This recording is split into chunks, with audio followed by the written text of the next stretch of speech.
উত্তর 24 পরগনার জগদ্দলে দলীয় কর্মী খুনের ঘটনায় ব্যারাকপুরের সাংসদ অর্জুন সিংহের ভাইপো পাপ্পু সিংহকে গ্রেপ্তার করেছে পুলিশ।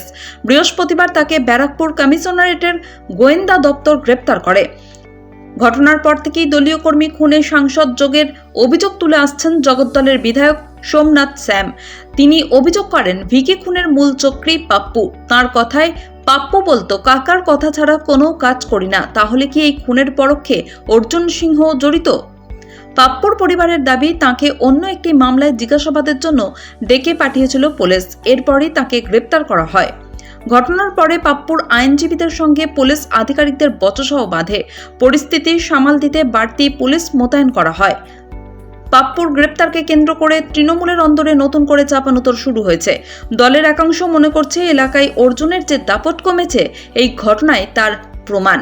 এদিকে পাপ্পুর গ্রেপ্তারের পর বিধায়ক সোমনাথ স্যামের দাবি, এই গ্রেপ্তারের মধ্য দিয়ে প্রমাণিত হলো যে ভিকি খুনের মূল চক্রী পাপ্পু।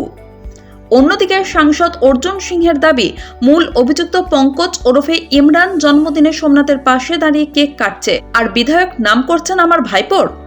এই ঘটনায় তৃণমূলের অন্দরে বিবাদ চরমে উঠেছে। দলের জেলা নেতৃত্ব কিভাবে এই বিবাদ মিটিয়ে দেবে তা দেখার বিষয়।